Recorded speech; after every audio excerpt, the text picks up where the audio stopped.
if you're trying to get ahead, the amount of money you would need to get ahead there's no end to this game, if that's the game you're playing. And the other bar, which is much smaller and has a top, and it's way, way smaller, says having enough. Mm-hmm. So how much money would you need to get ahead? Well, I don't even know how to answer that question. How much money would you need if you want to focus on having enough? Well, then we can start having a conversation.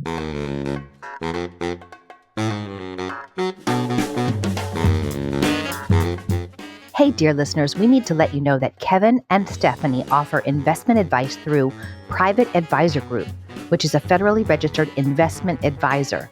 The opinions voiced in this podcast are for general information only and are not intended to provide specific advice or recommendations to any individual. To determine which strategies or investments may be suitable for you, consult the appropriate qualified professional prior to making a decision. Now let's get on with the show.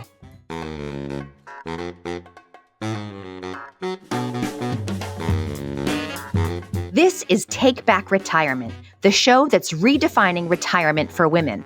Retirement is an old-fashioned cultural concept. We want to reclaim the word so you can make it your own. I'm Stephanie McCullough, financial planner and founder of Sophia Financial, where our mission is to reduce women's money stress and empower them to make wise, holistic decisions so they can get back to living their best lives. Kevin Gaines is my longtime colleague with deep knowledge in the technical stuff, investments, taxes, and retirement plan rules. He's a little bit geeky and quantitative. I'm a little bit touchy-feely and qualitative. Together, through conversations and interviews, we aim to give you the information and motivation you need to move forward with confidence. We're so glad you're here. Coming to you semi-live from the beautiful West Lakes Office Park in suburban Philadelphia, this is Stephanie McCullough and Kevin Gaines of Sophia Financial and American Financial Management Group. Say hello, Kevin. Hello, Kevin. All right. Kevin and I have been fangirling, fanboying before, but this might be one of our biggest fangirl, fanboy episodes ever. We have the great Carl Richards with us today. Carl started the Sketch Guy column in the New York Times from the hills of Utah, creating insights about money with just cardstock and a Sharpie. That column ran weekly for a whole decade. He started out in the industry when he applied for a job that he thought was security guard, but the ad was for securities, meaning stocks. So that slight misstep sparked a lifelong dedication to reshaping how we think about money. Carl's a certified financial planner. He had built and then sold a successful investment firm. He speaks at events all over the place. He's got best-selling books, which are both on my shelf right over there. The Behavior Gap and the One-Page Financial Plan. And his latest book he's going to talk to us about today is called Your Money, Reimagining Wealth in 101 Simple Sketches. Let's dive into our conversation with Carl.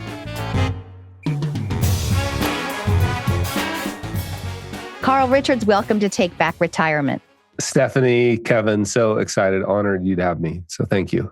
So this new book of yours, Your Money, it's got a lot of drawings and not too many words. What was the thinking behind that? Yeah, I mean, we have a saying around here that I work really hard to send you less. My sense was that there are so many words, Yes. So many words in the world, Endless. words everywhere. And I really tried this book. The goal of this book was to generate conversations. That was the whole goal. And I think images give you an entry point into a conversation that you don't get just from words. And then the other thing I work really hard on is each one to be a single idea. Yeah. Right. So if there was another idea, that meant there was another chapter, not longer single chapter. So that was the idea, is like, how clean could we make this? How easy could we make this to generate conversations around the dinner table or, sitting at the coffee shop? That was the goal. It's super satisfying when you can see the image and the whole write-up in the one page spread, and you don't have to turn the page, I have to say. Yeah. Thank you. There are a couple that bleed over, but yeah, we tried to prevent that as much as we could. Yeah. So what we thought we'd do is just talk through a couple of our favorites. That is amazing.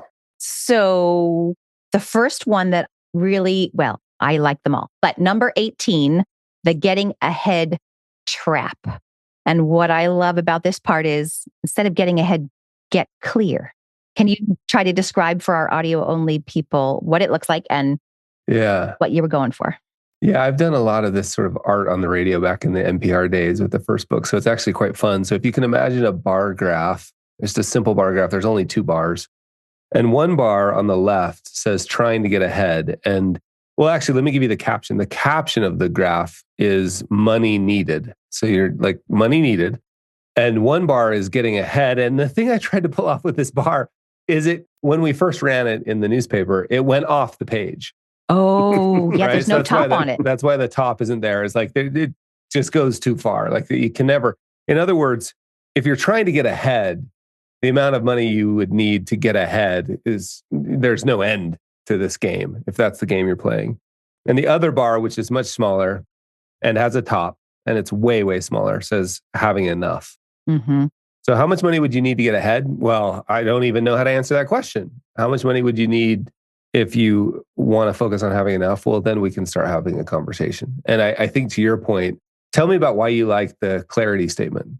Well, we always say that like step 0 of financial planning is to understand what's most important to you, what your values are, what you're trying to do with money. Unless we understand that, there's no point in even talking about dollars or vehicles or accounts. Like money is just a tool. It's supposed to do something for you. So let's try to focus in on what it's supposed to do. So smart. Yeah.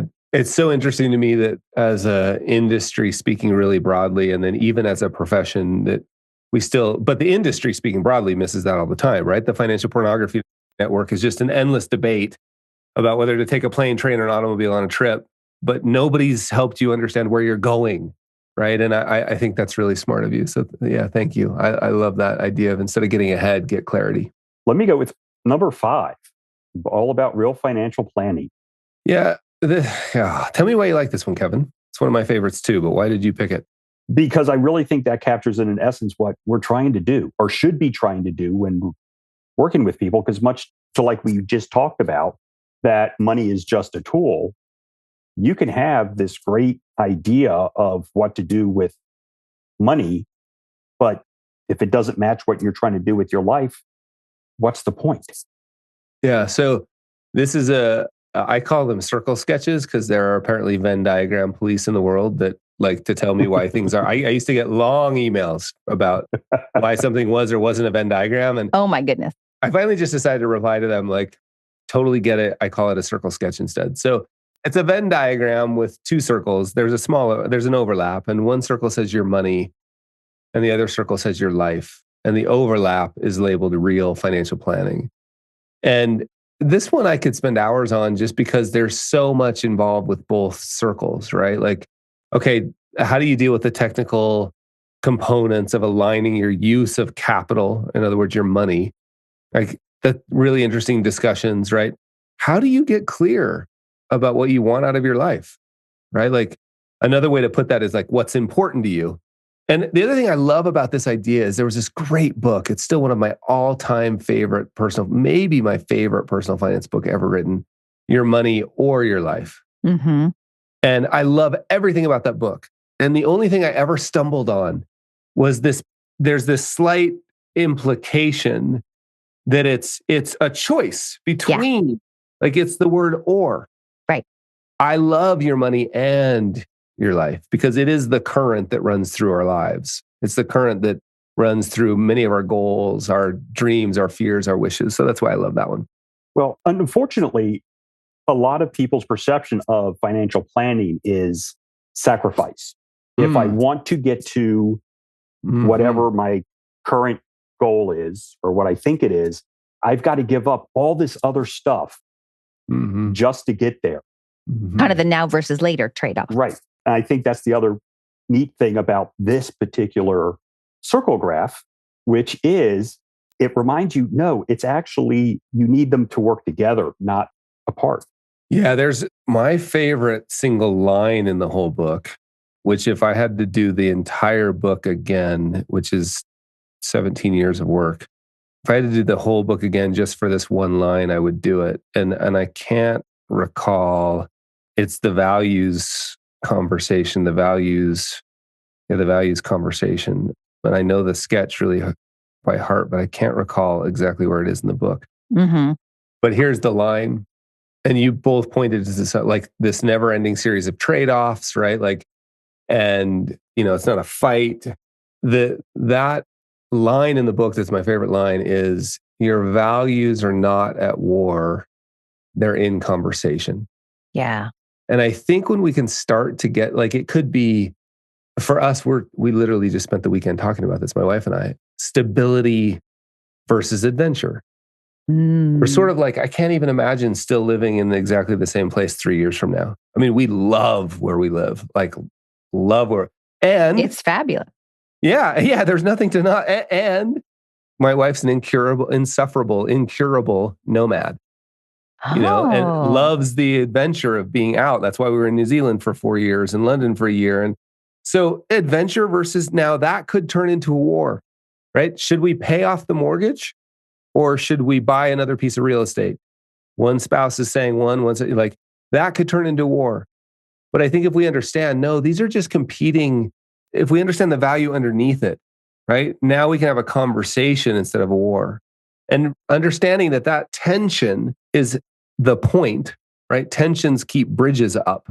That tension between your your money and your life, how they interact, stability versus adventure, now versus later, pay off the mortgage versus invest in a new piece of real estate. That tension's healthy. And if we can just get to the point, thinking of myself and my wife, but any spouse partner relationship, we just get to the point where we start to understand, oh, I see. Like, this is a conversation, right? Not a war. Right. And there's not going to be an end point necessarily. Right. Yeah. You actually don't want to resolve all this. In a life well lived, there's always going to be more things you may want to do than you can do with time, energy, money, and attention. I mean, this morning I mentioned to my wife the next book I want to write. And she was like, kindly, she said to me, you know what's so great about living with you? And I was like, what? Is it's never boring. And I was like, I said, that sounds a little underhanded. And she's like, no, I can't imagine if, like, you're literally 1 week out from this book being released and you're thinking about the next one. It's so fun to have, but that's tension. Yes. Right? Yeah. So anyway, thank you for allowing that conversation. Well, that points to another one of my favorites, which is number 67, which is talking about money is hard and that's okay, right? The Price of Silence is the title of it. Yeah. Which kind of gets to the ongoing, right? Yeah. Is it okay if I just share something from that one? And I'll just read it here because we got it really succinct. A while ago, this is a true story. I asked 20,000 readers on my email list, do you talk with money with your spouse or partner? It was like the whole email was like, hey, quick, just hit reply. Yes or no. Do you talk with money with your spouse or partner? And we got thousands of replies. And I was reading them. And many of them were just yes, no. But then they also came with all these stories, flipping through them really fast. And I'm reading one and it says, yes, ! In all caps. It's hard because it feels defensive. She spent too much. He spent too much. Was that aligned with our values? What are our values? Why isn't there more? If she would just spend less, I wouldn't have to work so hard. Smiley face emoji. And then I scrolled down to the signature line. I was like, it was signed the spouse. And then I looked up at the email address and I was like, that's my wife. and I was like, oh no. And the point here, right, is none of us were really taught, at least as far as most people I talk to, were never taught how to talk about money, especially in a close relationship, spouse, partner, kids, business partner. Not the CNBC type of talk about money, but the, like, what are you worried about type of conversation. And so it's going to be clumsy, right? And we realized, like, there was one way to stop talking about money, right? Stop talking. There was one way to stop having tension about money, just stop talking. But we're like, well, that's not going to work very well. So that's when we realized, like, hey, it's hard. It's okay. Sometimes I even say, hey, I don't know how to, like, I've said this to my kids, hey, what you're watching right now is a man who has no idea how to do this because I was never taught. And so what I'm about to ask you is probably going to be pretty clumsy. Can you have a little grace for that? Because I don't know what I'm doing. And they're like, of course, like, so giving ourselves permission to be clumsy, but not giving ourselves permission to give up, right, is sort of the point there. I mean, one of my early money memories is the whispered arguments late at night when the parents thought the kids were asleep and we weren't asleep. We were sitting on the stairwell listening. Well, do you have memories of that? Oh, yeah. Do you remember how old you were? Like when you first? I would have been probably like, I don't know, 7 or 8, somewhere in there. And what did it? You were sitting on the stairs? On the stairwell. We lived in this old converted barn, right? So the living room was 2 stories, and then it was like almost like an outside stairwell that went up to my room. So it was open to the living room, and then my parents' bedroom was under. So I could hear. And you remember being, what did you say, 7 or 8? Yeah. Yeah, of course. Like, come on. And anybody you've interacted with, a child, a spouse, a partner, a business partner, has similar stories. Yes. Right. And we throw all of us together and expect it to work without any instruction manual. No instruction manual. Yeah. Yeah. Well, thanks, Stephanie. All right, Kevin, you pick one. Well, let me go with sketch number 7, titled Money Isn't Just Math. Because basically, I love your sketches, which, as I define it, I'm sure you don't, expose the weakness of other financial professionals. Or a lot of failures of the previous generation, not us, of course. Right. But never just some of the old styles of doing things, such as just throwing some numbers into a spreadsheet or a program. Out comes this beautiful document, and this is how everything is going to go. You're going to earn exactly 6.8%. Inflation is never going to deviate from 2.3. You're going to die at exactly 83.2. Yeah. That's my favorite assumption, is that we can nail end of analysis. In other words, like date of end death. of plan. End of plan. Yes. So this one, advice from an algorithm versus real life. And yeah, this one's really interesting. This is another one of the things in the book that, like your values are not at war, they're in conversations, that I can remember the moment when I got this second to last paragraph. And because when you try to take something complicated and make it simple, you are editing out a bunch of edge case and nuance stuff. Right. That matters. And sometimes you get that wrong, right? Like sometimes I get that wrong. I edit out the wrong thing. And I was really concerned about that with this one, specifically because I think this sketch and the original form of this essay were probably a decade ago, right? So a lot's changed in terms of AI's ability. I'm not sure that sketch is exactly right. So I worked on the essay, got it all written. I wrote this last paragraph, which I'll read to you in a minute. But then I did something funny. I was like, it'd be so interesting, because I use AI multiple times a day. So I was using chat a lot. So I was like, it'd be really interesting to ask chat what it thought of this. And I said, is this even true anymore? And is it important? And the feedback was, this is more important than ever. You just got to nail it, right? You got to nail it. And that's why this last paragraph was important. Last 2 paragraphs. As much as we'd love all of a formula to tell us exactly what to do with our money, the more we try to fit our big money questions into a neat little box. I want to sketch that. Big money questions, neat little box. The more we find ourselves saying, and you guys know this, it depends. Depends. Life, markets, and money are messy. Algorithms can analyze patterns brilliantly, but they can't, and these are the 3 examples that I work so hard, they can't feel the anxiety of a major investment decision or they can't feel the pride of achieving a financial goal or the responsibility of providing for a family. And so I think that's why now more than ever, I'm a big fan of self-driving money. Like, I'm excited. I think we're close. And I've been in a Waymo recently, and it was felt way safer than the Uber ride right before it, I promise you. But guess what? I still had to tell it where to go. And far more importantly, if along the way I saw something interesting, right? I was the one that had to say, hey, let me out. Now, the thing I saw that was interesting probably is going to be different from every other person who goes on that route. Yep. So I still think this interplay between technical tools and a deep understanding of helping us get clear back to your life in the your money in your life thing is more important than it's ever been. Well, and my brain went somewhere else with this one, is that very often when I talk to women and tell them what I do for a living, they say, oh, I could never do that. I'm bad at math. And I think, math? Is that true? That's they say this. That's true. These are the words they say. I'm like, I got calculators. I got You computers. do. Look at that. Oh, What is it? Is right that a there. 12B? HP 12C. My father gave me freshman year of college. Do you use it reverse Polish or not? Yes. Yes. It's from 1985.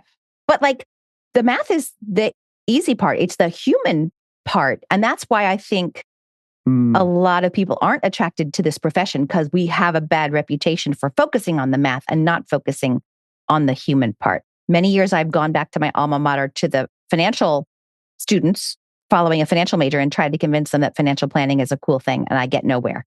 Now I'm thinking I'm going to go start talking to the psychology students and like the behavioral That's exactly right. students and say, hey, you can do this too, and you can make a big impact. Frankly, they might be better suited for this profession. I think so. It's true. That's true. Yeah, that's really interesting. You know what? One thing just mentioning, I noticed early in my career, and it was a sample size of like 6 or 7, so it wasn't huge. I don't know what to make of it, but I also noticed the tendency for, and it was often women clients who said to me when I would draw that 30-year line, that perfect financial plan early, women were always the ones that said, I know they wouldn't say it this way, but in hindsight, what I feel like they were thinking was, oh, that's so cute that you think you know what the next 30 years. And I think that's another reason why people don't show up at our offices. Like, what's it all for? And how could you possibly know? They don't understand this is a never-ending process of managing trade-offs. Yes.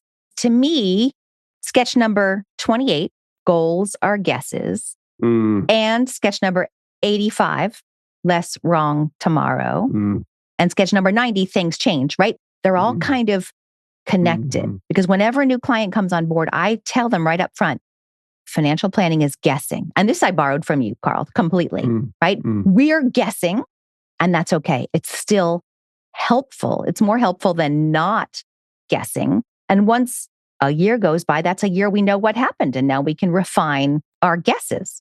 Yeah, that's so beautiful. Yeah, thank you. And knowing you, Stephanie, like you're a really good guesser too. You know, like it doesn't downplay the need to be like the best guesser in the world. Like we're going to make the best guess we can, right? And it'll be wrong. You know, it's a guess. I love that because that's such a gift to the humans we call clients, to help expose them a little bit to the nature of reality, right? Like we're not playing a game where we're pretending to give you a certainty and then we're going to pull the rug out from underneath you. We're actually saying, hey, let's dive into this messy thing called life. And the messy part is what makes it so beautiful in the first place. That thing you wanted to get out of the Waymo car, right? Like the best decisions in my life never fit into a plan. So I love that idea of just that you're having that conversation early on. I couldn't have said anything better myself. And that you're in the goals are guesses, you're giving the clients permission to just guess about what they want in the future, because they can't predict either. I love that. That was the intention of that, was to lower the temperature a bit. Yeah. Like lower the pressure a bit and say, hey, come on, just relax. I don't know either. Like, but if you had to guess, what would you say? And then that gives us a sense of direction, like where to go. And then guess what? It also suggests to the mind of our favorite people called clients, it suggests to their mind, like, I'm allowed to change this. Yes. Right? I'm allowed to change this. And I don't have to, I'm not worried that Stephanie and Kevin are going to be defenders of a map. They're going to be okay with me changing my goals when new information becomes available. Yeah. What's that old saying? All models are wrong. Some are useful. Yeah. Let's just make sure that this is a useful model. Right. I thought I had a brilliant insider question, and just like that, you did. I saw it. Kevin often likes to think he's got brilliant insight. I claim to have brilliant insights. Since I always forget them, nobody can disprove that. Yeah, I mean, to the point, we've all been in these conversations with clients where they get hung up, and we try to our credit, we try to explain this to them. We're guessing. But they just want to be so precise because this is so important to them to get the quote unquote right answer, that they beat themselves up on trying to say, oh, we got to get it down to the penny. No, you don't. Yeah. This is done. We're rounding at best. Yeah. I love that idea of just like, I have deep empathy for that desire. Like I want it too. right? And I find myself forgetting, oh, I just did today, actually. I just forgot today. And ironically enough, around at the book and book launch and how does it compare and how many know and what should we be doing differently? And I found myself trying to put ground underneath my feet, right? To come up with a formula, a plan, something that would work. And then I realized like it doesn't it's fine if I need it. Like, and so here's how I would express that empathy to clients feeling that way is like it's totally okay to feel that way. Right. And you better believe that a really good financial planner is going to have technical answers to like you want your Monte Carlo to 4 decimal places, we'll do it. Right. Like they know how to use that calculator. And so that's fine. And feel that feeling a little bit like, I wish I had more certainty. And then just start asking like, here's what, think of all the times that hasn't provided the hope that you thought because it's not there. March, April, January of 2020 is just a really poignant example. Like go back and look at your calendar or your journal, January of 2020. Like you've gone to the lake house every year in May for 42 years and you didn't go in 2020. Most likely, or you didn't at least go on that trip to Europe that you had in the calendar. You'd already paid for tickets. So that can feel a little unmooring, right? Like I don't know anything, but we don't focus on that. What we focus on is like, okay, what do I know? What can I control? What little step can I take towards that? Have a 30-year goal out there, feel really good about it, and be okay changing it. And I think that interplay, and when we feel a need for certainty, deep hugs and big spreadsheets, totally fine. And then we'll work through it. So yeah, I love that. I love that like statement from you, Kevin, of just sort of like empathetically, I understand that feeling. Yeah, no. So at this point, it's probably been a couple decades that a client said to me, God, if I want to make myself feel old, let's do some math.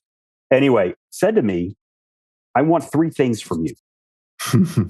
Help me figure out my goals, help me stay on my goals, stand between me and stupid. Really? Slide number 54.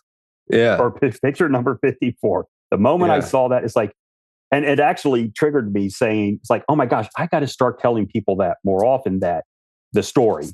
The original version of this, I'll describe it. Imagine a clean sheet of paper, and on the left-hand side of the paper, about right in the middle, but on the left-hand side, vertically in the middle, but on the left-hand side, it says you. And then there's a big box in the middle of the paper, sort of like acting as like a barrier kind of, and it says your advisor. And then the other side of that box is the big mistake. So it's the idea is we're trying to illustrate a good financial planner or financial advisor will stand between you and the big mistake. Now, this originally was almost all of these this is just a self-help book for me, right? Like this is just an adventure journal for me. And this original one was for me. And it said exactly what you said, Kevin. I felt comfortable saying myself. It said me, my advisor, and stupid. I said I needed something between me and stupid, but I didn't feel comfortable telling anybody else that, just like you just did. So yeah, the big mistake. And you don't hire a financial planner because you're dumb, right? You don't hire a financial planner because you couldn't do this yourself if you had the time, inclination, and interest. And skill, time, inclination, experience, and skill. Mm-hmm. And you hire a financial advisor because they're not you. Yeah, I like that one. Sketch 99. Mm-hmm. Yeah, blind spots. So you just sort of realize like, that's exactly what you want. Like, make sure you're between me and a big mistake, or in my words about myself, make sure you're between me and stupid. Yeah. Well, Stephanie and I actually did an episode early. I think it was fairly early on, Stephanie, in which it was a confessional episode. Oh, yes. She and I went back and forth. Our big financial about mistakes. Various stupid things that we had done with our money. Oh, yeah. Wow. Yeah, you don't have enough time for me. We could probably do a fresh episode. I could do a fresh episode every 6-12 months. But, yeah, right. For sure.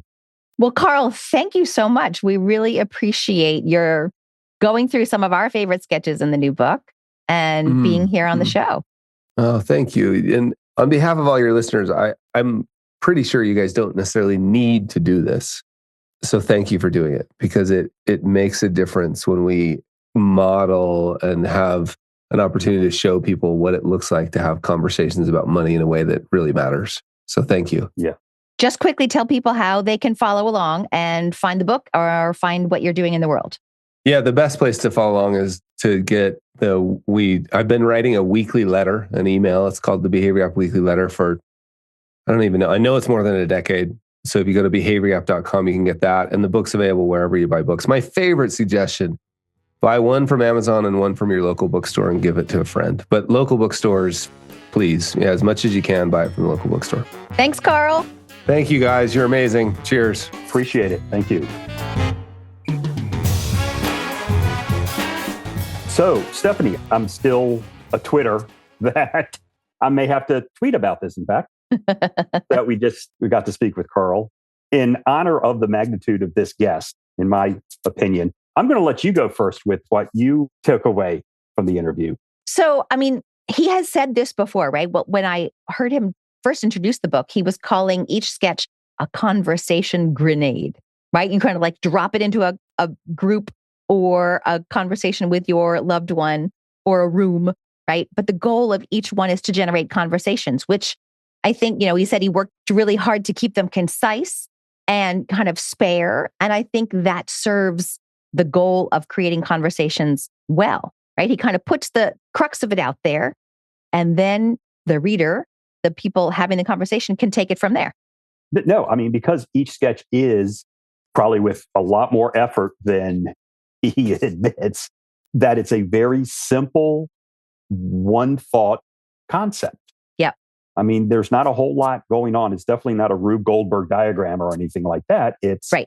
Here is this simple thing that most people don't think about, don't want to think about, and let's talk about it. And that's really invaluable for what we do, because these are the conversations that clients get more out of as far as getting to wherever they want to get to. Right.